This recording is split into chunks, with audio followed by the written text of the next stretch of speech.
नमस्कार मंडळी, मी नीता खरे. तुम्ही बघताय आपलं चॅनल मी माझे आणि तुम्ही. मंडळी, सकाळी आम्ही दुपारपर्यंत मुर्डेश्वरमध्ये होतो आणि आम्ही तिथून निघालो आणि आता आम्ही मँगलोरमध्ये आहोत. तर आम्ही आत्ता मँगलोरमध्ये आहोत आणि माझ्या मागे जे पाहताय ते मंदिर म्हणजे कुद्रोळी गोकर्णनाथ मंदिर. तिथे आता आम्ही दर्शनाला जातोय. तुम्ही पण आमच्या समवेत चला. मंडळी, 1908 साली नारायण स्वामी नावाचे गुरु इथे आले आणि त्यांनी ह्याचा म्हणजे मंदिर परिसर निर्माण करायला सुरुवात केली इथल्या लोकांनी हे करून.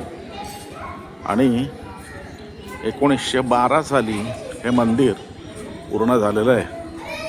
आतमध्ये प्रवेश करतानाच आपल्याला दिसतोय तो हा हनुमान.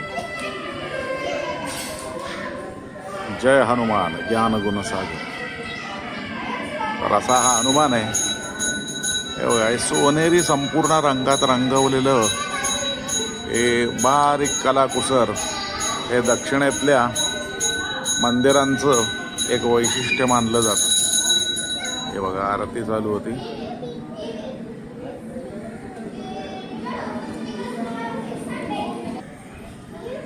हे इथे आपल्याला मागे जे दिसतंय ते आहे शिवपंचायतन. बघा, शंकर, पार्वती आणि दोन मांड्यांवरती, पार्वतीच्या मांडीवरती आहे स्कंद आणि शंकराच्या मांडीवर आहे गणपती म्हणजे आपला बाप्पा. हे बघा, जवळ जाऊन दिसेल तुम्हाला. हे बघा, बाप्पा मोरया. हा आहे राघवेंद्र सदन आणि हा आहे कल्याण मंडप. हे आहेत आपले परिचित साईनाथ महाराज म्हणजे शिर्डी के साईबाबा.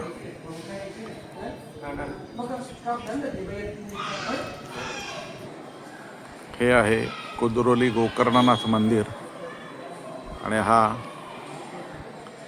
ही आहे दीपमाळ आणि हा त्यांचा तो धर्मस्तंभ त्या दीपमाळीच्या बरोबर. आपण आता आत जाऊया, बघूया आपल्याला शूटिंग करायला देत आहेत का. हा बघा, हा तो धर्मस्तंभ आहे. संपूर्ण सोनेरी रंगामध्ये हे रंगवलेलं आहे. हे द्वारपाल आहेत, जय विजय ज्यांना म्हणतात ते. हे बघा, तिकडे पण आहेत ते बघा.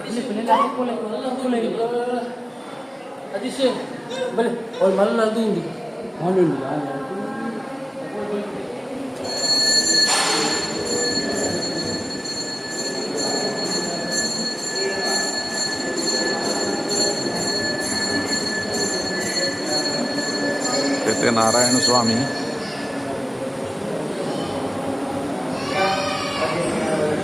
ज्यांनी या मंदिराची स्थापना केली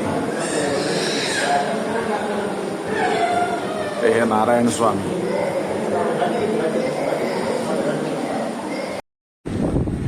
उत्साही पर्यटक रमत गमत येत आहेत. मी पुढे आलोय. मंडळी, आपण आलो आहोत मँगलोरच्या सुप्रसिद्ध तनीर भावी ह्या बीचवरती. हा बघा, किती शांत आणि सुंदर असा बीच आहे. आज शनिवार आहे,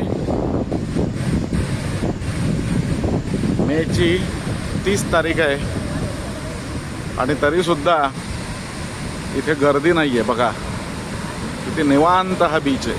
गर्दी आहे पण तिकडे आहे खूप. आम्ही त्या गर्दीच्या ठिकाणी गेलो नाहीये. ही बघा, या बाई म्हणतायत त्याप्रमाणे. बघा, खूप गर्दी आहे त्या. हे बघा, खूप नाहीये पण ठीक आहे. तोही एक वेगळा बीच आहे. हा तनीर भावी आहे.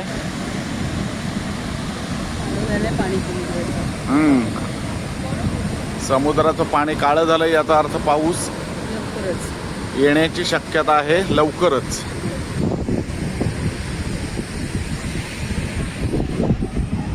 आमचे दुसरे हौशी पर्यटक. हे आमचे दुसरे हौशी पर्यटक बरं का.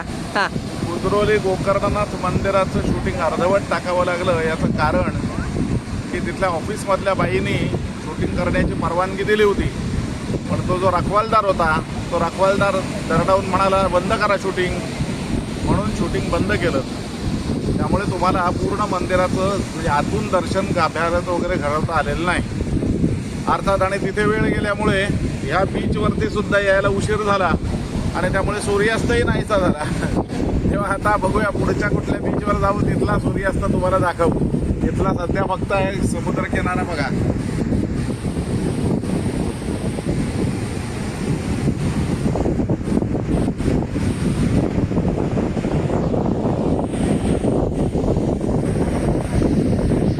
हे बघा, हे दिवे दिसत आहेत. तिथे मोठं पार्किंग आहे आणि तिथूनही खाली यायला म्हणजे बीचकडे जायला रस्ता आहे. तिकडे बघा गर्दी आहे. बघा हे बघा गर्दी तुम्हाला दिसते. मोठं पार्किंग आहे. एक अर्धा तास आनंदात घालवायला निवांत असा हा बीच आहे.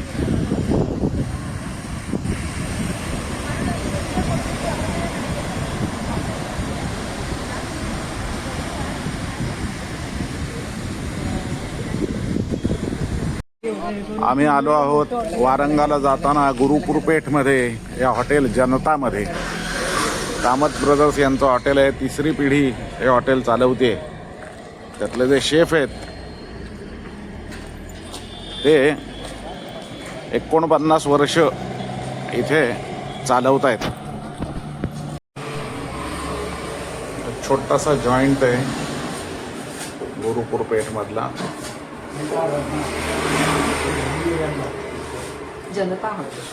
जनता हॉटेल.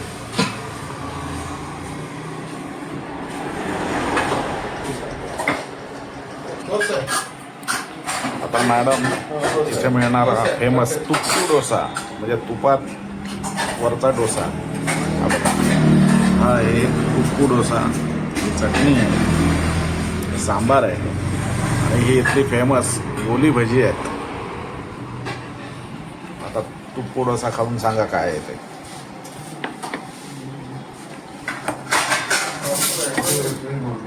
सॉफ्ट आहे का? हो सॉफ्ट आहे का. चव सांगते. चटणी कशी आहे? चटणी पण छान आहे. सांबार व्यवस्थित खाऊन आहे. सांबार खाऊन बघा.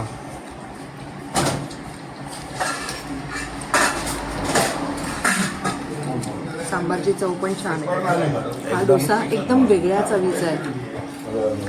हा तुप्पू डोसा बनवताना ह्याचं प्रमाण आहे ना, हे 1, 2 आणि 4 ह्या प्रमाणात आहे. ते कसं सांगते की 1 भाग उडीद डाळ घेतात,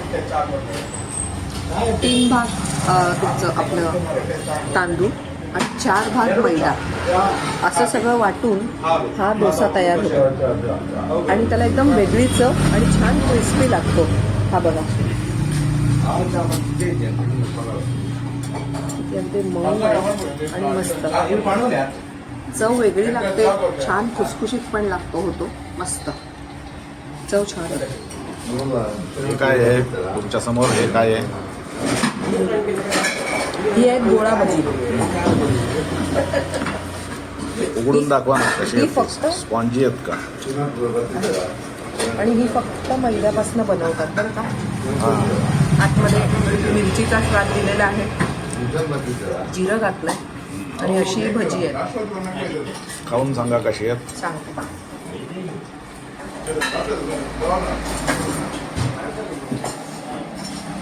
थोडीशी साखर घातली आहे चवीला. जिरं, मिरची आणि थोडी साखर आणि मीठ असं मैद्यामध्ये मिश्रण करून ही भजी केलेली आहे. वहिनी तुम्हाला कसं वाटतंय? मस्त वेगळ्या प्रकारे खायला मिळालं इकडे येऊन. बरं वाटलं जरा काहीतरी नवीन. चक्रधर एकदम व्यवस्थित आहे. चांगली टेस्ट भारी आहे. मुंबईला तर भेटणारच नाही. नाही, हे अत्यंत ऑथेंटिक म्हणावं ना, गावातलं अशा स्वरूपाचं हे आहे. आपका नाम क्या है? विष्णू कामत. विष्णु कामत. ये जॉइंट कितने साल का है? कितना पुराना है? 50 साल हो गए. 50 साल बीत गया. इधर ही है. बढ़िया आहे. तर मंडळी, हे होतं हॉटेल जनता. हे तिसरी पिढी हे चालवते. कौतुकास्पद आहे आणि अत्यंत ऑथेंटिक कर्नाटकी ज्याला चव म्हणावी अशी चव या पदार्थांना होती. दुर्दैवाने आज संडे आहे, गर्दी असल्यामुळे आम्ही त्यांच्याजवळ बोलू शकलो नाही. ते म्हणाले बुधवारी या, पण बुधवारी आम्ही मुंबईला चाललेलो आहोत, मग परत येणार आहोत. तर त्यामुळे त्यांच्याशी तुम्हाला संवाद साधता आलेला दाखवता येत नाही आहे. मंडळी, वरंग येथल्या जैन मठामध्ये, जैन टेम्पलमध्ये आम्ही आलेलो आहोत. या देवळाचं वैशिष्ट्य म्हणजे हे तळ्याच्या मधोमध उभारलेलं आहे. 15व्या शतकातलं हे मंदिर आहे. वरंग राजवटीने हे देऊळ बांधलं. जैन तीर्थंकरांचा प्रभाव आहे. 9वे तीर्थंकर नेमिनाथ यांचं या ठिकाणी हे स्मारक आहे. बघूया आता आपण. अत्यंत निसर्ग संपन्न असं विस्तीर्ण मैदान आणि हे ऑफिस आहे. इथे तिकीटं मिळत आहेत. नीता गेलेली आहे तिकीट काढायला. आपल्याला होडीतनं पलीकडे जायचं आहे.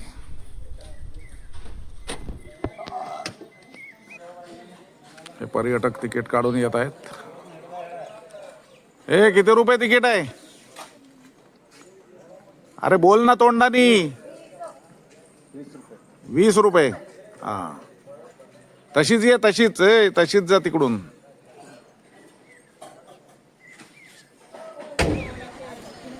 हा तलाव आहे. विस्तीर्ण असा डोंगर घाट आहे खाली. पलीकडच्या बाजूला बँगलोर साईड आहे आणि हे ते देऊळ आहे. इथे आपल्याला जायचंय. उन्हाळा असल्यामुळे पाणी अतिशय कमी आहे. या होडीतनं पलीकडे जायचंय. इकडे त्या मठात जायला. इथे माणसं भरलेत बघा त्या होडीत. हा असा निसर्ग संपन्न वातावरणामधला हा जैन मठ आहे. हे बघा, चारी बाजूनी जंगल आहे.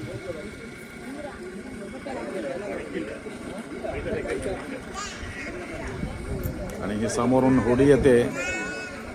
याच होडीतनं जाणार आहेत. मला पलीकडे जाता येणार नाही आहे कारण मी हाफ पॅन्ट घातलेली आहे. अर्ध्या चड्डीतल्या लोकांना प्रवेश नाही आहे. म्हणजे लहान मुलांना आहे, मोठ्या माणसांना नाही. ड्रेस कोड आहे तिथे आता. पूर्वी आम्ही ज्या वेळेला आलो होतो, आज 4-5 वर्षांपूर्वी, तेव्हा असलं काही नव्हतं आणि एवढी गर्दीही नव्हती. आज रविवार असल्यामुळे कदाचित गर्दी असावी. असो मंडळी, मी आत्ता सोमेश्वर वाईल्ड लाईफ सँक्च्युरी म्हणजे अभयारण्यामध्ये आहे. तिथे गर्द झाडी आहे आणि अत्यंत सुंदर अशा प्रकारचं ही वनश्री आहे चारी बाजूनी. इथे आरामात थोडा वेळ तू व्यतीत होऊ शकतो. अतिशय सुंदर. हे बघा, तो बोर्ड आहे सोमेश्वर अभयारण्याचा माझ्या मागे. ही आमची गाडी. बाकी मंडळी पर्यटक आतमध्ये आहेत, गाडीत AC मध्ये बसलेले आहेत. पण इथे बाहेर AC ची गरज नाही आहे, एवढं मस्त थंड आहे वातावरण. सोमेश्वर अभयारण्यामधून वाहणारी ही सीता नदी. आत्ता पाणी कमी आहे. मे महिन्याची 31 तारीख आहे, तरी पण या नदीला पाणी आहे. वन्यजीवांसाठी हे अत्यंत उपकारक आहे.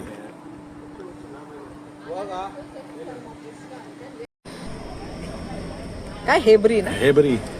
आम्ही मंगळूरमधल्या हेबरी या गावात आलोय आणि इथे हे स्पेशल कोल्ड्रिंक घरी बनवतात. जसं आपण पन्ह बनवतो की नाही मंडळी, तसं ह्याला LA कोल्ड्रिंक म्हणतात.